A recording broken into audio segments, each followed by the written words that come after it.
Hello friends, एडुनामा में आपका स्वागत है। इस छोटे से वीडियो में हम देखेंगे भारत में हुए प्रमुख सामाजिक व धार्मिक सुधार आंदोलन। तो वीडियो के आगे बढ़ने से पहले यदि आप चैनल पर पहली बार आए हैं तो इसे सब्सक्राइब कर ले। आइए शुरुआत करते हैं। भारतीय इतिहास में 19वीं सदी को धार्मिक एवं सामाजिक पुनर्जागरण रिलीजियस एंड सोशल रेनेसेंस की सदी माना गया है। इस समय ईस्ट इंडिया कंपनी की पाश्चात्य शिक्षा वेस्टर्न एजुकेशन सिस्टम से आधुनिक तत्कालीन युवा मन चिंतनशील हो उठा। तरुण व वृद्ध सभी इसी विषय पर सोचने के लिए मजबूर हुए। यद्यपि कंपनी ने भारत के धार्मिक मामलों में हस्तक्षेप के प्रति संयम की नीति का पालन किया, लेकिन ऐसा उसने अपने राजनीतिक हित के लिए किया था। पाश्चात्य शिक्षा से प्रभावित लोगों ने हिंदू सामाजिक रचना, धर्म, रीति रिवाज व परंपराओं को तर्क की कसौटी पर कसना आरंभ कर दिया। इससे सामाजिक व धार्मिक आंदोलन का जन्म हुआ। अंग्रेज हुकूमत में सदियों की रूढ़ियों से जर्जर व अंधविश्वास से ग्रस्त औद्योगिकी नगर कलकत्ता, मुंबई, कानपुर, लाहौर एवं मद्रास में साम्यवाद का प्रभाव कुछ अधिक रहा। भारतीय समाज को पुनर्जीवन प्रदान करने का प्रयत्न प्रबुद्ध भारतीय सामाजिक एवं धार्मिक सुधारकों, सुधारवादी ब्रिटिश गवर्नर जनरलों एवं पाश्चात्य शिक्षा के प्रसार ने किया था। अब देखते हैं भारत में धार्मिक सुधार आंदोलन के प्रमुख कारण क्या थे, इसको देखते हैं। कर्म कांडों की प्रधानता। वैदिक काल के जिन ऋषि मुनियों ने पुनीत हिंदू धर्म की स्थापना की थी वह अत्यंत सरल, आडंबर मुक्त तथा जटिलताओं से काफी दूर था। लेकिन समय बीतने के साथ कर्म के स्थान पर जन्म को महत्व देने के कारण ब्राह्मणों ने अपने वर्चस्व को बढ़ाने के लिए हिंदू धर्म में कर्म कांडों की प्रधानता को बढ़ा दिया, जिस कारण बड़े बड़े धार्मिक कार्यों को करने के लिए उन्होंने अधिक धन की मांग करनी शुरू कर दी, जिस कारण सामान्य जनता और गरीब लोगों इनको नहीं करवा पाते थे और धीरे धीरे हिंदू धर्म में समाप्त उनकी रुचि धीरे धीरे कम होने लगी। ठीक है। आडंबरों और अंधविश्वास की उपस्थिति।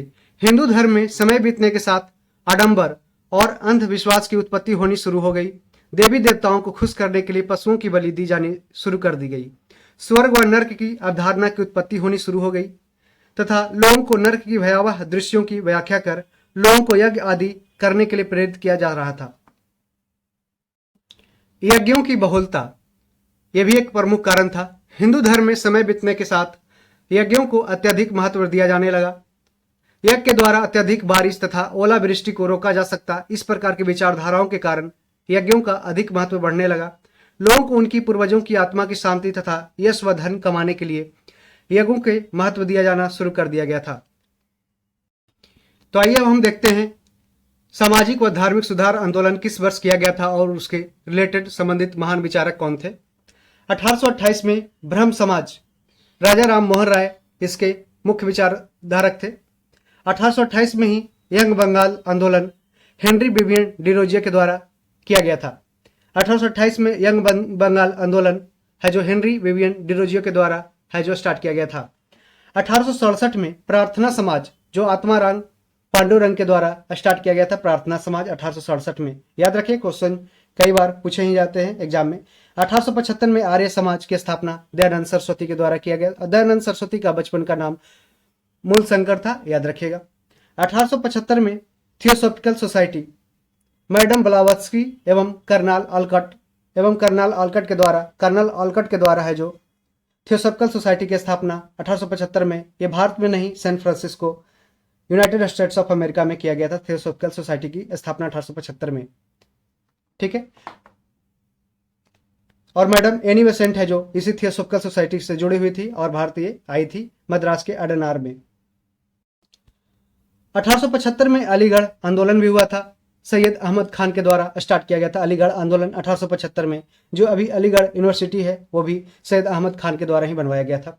1885 में भारतीय राष्ट्रीय कांग्रेस की स्थापना है जो A.O. ह्यूम के द्वारा की गई थी। उस समय वाइसराय थे लॉर्ड डफरिन। ठीक है। अहमदिया आंदोलन देखते हैं ये कब हुआ था। 1889 में स्टार्ट हुआ था और मिर्जा गुलाम अहमदिया इसके प्रमुख विचारधारक थे। अहमदिया आंदोलन 1889 में मिर्जा गुलाम अहमदिया के द्वारा स्टार्ट किया गया था। तो अहमद से अहमदिया याद रखिएगा। 1897 में रामकृष्ण मिशन की स्थापना की गई थी स्वामी विवेकानंद के द्वारा और स्वामी विवेकानंद का बचपन का नाम नरेंद्र था और ये राजस्थान के राजा के द्वारा सवाई सिंह के कहने पे है जो ये अपना नाम विवेकानंद रख लिए थे। और 12 जनवरी को भारतीय युवा दिवस मनाया जाता है स्वामी विवेकानंद के जन्म दिवस पे। 1893 में उन्होंने शिकागो में धर्म सभा में भाषण दिए थे। 1897 में क्रांतिकारी राष्ट्रवाद का उदय हुआ था चापेकर बंधुओं के द्वारा। 1857 में क्रांतिकारी राष्ट्रवाद रिवोल्यूशनरी नेशनलिज्म के जो स्टार्ट किया गया था, ये चापेकर बंधुओं के द्वारा स्टार्ट किया। जो रैंड था, जो प्लेग कमिश्नर रैंड है, रैंड की हत्या है चापेकर बंधुओं द्वारा किया गया था। 1905 में बंगाल विभाजन हुआ था लॉर्ड कर्जन के समय। 1905 में बंगाल विभाजन हुआ था लॉर्ड कर्जन के समय। 1905 में ही अभिनव भारत की स्थापना बी.डी. सावरकर के द्वारा की गई थी। 1905 में अभिनव भारत की स्थापना बी.डी. सावरकर के द्वारा की गई थी। 1905 में इंडिया हाउस की स्थापना श्याम जी कृष्ण वर्मा के द्वारा की गई थी। कई बार पूछा भी गया क्वेश्चन। 1905 में इंडिया हाउस की स्थापना श्याम जी कृष्ण वर्मा के द्वारा की गई है। 1906 में मुस्लिम लीग की स्थापना नवाब सलीमुल्लाह के द्वारा किया गया था। 1906 में मुस्लिम लीग की स्थापना नवाब सलीमुल्लाह के द्वारा किया गया। 1911 में दिल्ली दरबार हुआ था जॉर्ज पंचम के समय। 1911 में दिल्ली दरबार जो दिल्ली दरबार आयोजित किया गया था, ये जॉर्ज पंचम उस समय आए थे और ये लॉर्ड हार्डिंग द्वितीय के समय हुआ था। उस समय है जो कलकत्ता से दिल्ली राजधानी ट्रांसफर की गई थी और ये पूर्ण रूप से 1912 से दिल्ली है जो भारत की राजधानी बन गई थी और बिहार भी 1912 में है जो बंगाल प्रेसिडेंसी से अलग हो गया था। 1916 में होम रूल आंदोलन हुआ था। एनी बेसेंट और बाल गंगाधर तिलक ने इसे स्टार्ट किया था विभिन्न देश के प्रदेशों में। जैसे बाल गंगाधर तिलक ने पुणे में स्टार्ट किया था और एनी बेसेंट ने राज्य के देश के सभी कोनों में स्टार्ट किया था। 1916 में साबरमती आश्रम की स्थापना महात्मा गांधी के द्वारा की गई थी। 1919 में रॉलेट एक्ट हुआ था। रॉलेट एक्ट आया था 1919 में, जिसके विरोध में रॉलेट समिति भी बना था। ठीक है। 13 अप्रैल 1919 को जालियांवाला बाग हत्याकांड हुआ था। जनरल डायर के द्वारा है जो गोलियां चलाई गई थी, जिसमें 1000 से अधिक है जो युवा वहां पे मारे गए थे, सिख समुदाय के लोग जो भी वहां मौजूद थे। 1920 में खिलाफत आंदोलन हुआ था। महात्मा गांधी इसके अध्यक्ष थे। 1920 में खिलाफत आंदोलन हुआ था, महात्मा गांधी के द्वारा स्टार्ट किया गया था और अली ब्रदर्स के साथ, मोहम्मद अली और शौकत अली, याद रखिएगा। 1920 में ही असहयोग आंदोलन खिलाफत आंदोलन के बाद स्टार्ट किया गया, दोनों को मिला करके ये महात्मा गांधी के द्वारा स्टार्ट किया गया था। और 1922 में चौरी चौरा हत्याकांड है जो गोरखपुर उत्तर प्रदेश में 5 फरवरी, कहीं कहीं 4 फरवरी 1922 भी किया गया है। ठीक है। तो इसमें 22 पुलिसकर्मियों को एक उग्र भीड़ के द्वारा जला दिया गया था एक छोटी सी घटना के बाद, और इसी कारण है जो असहयोग आंदोलन है जो स्थगित कर दिया गया था महात्मा गांधी के द्वारा 12 फरवरी 1922 को। 1927 में साइमन कमीशन आया था भारत में। इसमें कोई भी भारतीय सदस्य नहीं शामिल थे, सारे व्हाइट मैन थे और ये सर जॉन साइमन इसके हेड थे। ये 3 फरवरी 1928 को बॉम्बे में आया था। 1928 में नेहरू रिपोर्ट आया था। ये मोतीलाल नेहरू के द्वारा किया गया था। नेहरू रिपोर्ट बनाया गया था किसके द्वारा? मोतीलाल नेहरू के द्वारा। याद रखिएगा, यहाँ पे जवाहरलाल नेहरू नहीं, मोतीलाल नेहरू है। 1930 में पूर्ण स्वराज की घोषणा की गई थी जवाहरलाल नेहरू के द्वारा। जवाहरलाल नेहरू के द्वारा पूर्ण स्वराज की घोषणा 1923 में लाहौर अधिवेशन में की गई थी। 1930 में 26 जनवरी 1930 को पूर्ण स्वराज की घोषणा की गई थी और 26 जनवरी को आज भी रिपब्लिक डे मनाया जाता है। 1930 में सविनय अवज्ञा आंदोलन, महात्मा गांधी के द्वारा सविनय अवज्ञा आंदोलन को स्टार्ट किया गया था 1930 में। ठीक है, याद रखिएगा। 12 मार्च 1930 से 6 अप्रैल 1930 तक है जो ये सविनय अवज्ञा आंदोलन, उसके बीच जैसे साबरमती 12 मार्च से स्टार्ट हुआ था। साबरमती से गांधी जी चले थे, 24 दिन में पहुंचे थे दांडी नवसारी जिला में गुजरात के, और वहां नमक तोड़कर है जो सविनय अवज्ञा आंदोलन की शुरुआत की थी। 1930 में प्रथम गोलमेज सम्मेलन हुआ था, फर्स्ट राउंड टेबल कॉन्फ्रेंस हुआ था, ये इरविन के समय उस समय, और उस समय ये गांधी जी है जो भाग नहीं लिए थे प्रथम गोलमेज सम्मेलन में, याद रखिएगा। अब देखते हैं 1931 में द्वितीय गोलमेज सम्मेलन हुआ था। तो याद रखिएगा 5 मार्च 1931 को दिल्ली पैक्ट यानी कि गांधी इरविन पैक्ट हुआ था 1931 में, 5 मार्च 1931 में, और इसमें निर्णय लिया गया था कि गांधी जी सविनय अवज्ञा आंदोलन को कुछ दिन के लिए है जो रोक के रखेंगे और है जो ये Gandhi ji round table conference second RTC मतलब सेकंड द्वितीय गोलमेज सम्मेलन में भाग लेंगे। 1932 में तृतीय गोलमेज सम्मेलन हुआ था। ये सारे है जो लंदन में हुआ था। ठीक है, तो तृतीय गोलमेज सम्मेलन हुआ था 1932 में और गांधी जी इसमें भाग नहीं लिए थे। सिर्फ गांधी जी सेकेंड गोलमेज सम्मेलन, मतलब कि आईएनसी इंडियन नेशनल कांग्रेस का रिप्रेजेंटेशन सिर्फ द्वितीय गोलमेज सम्मेलन में 1931 में हुआ था।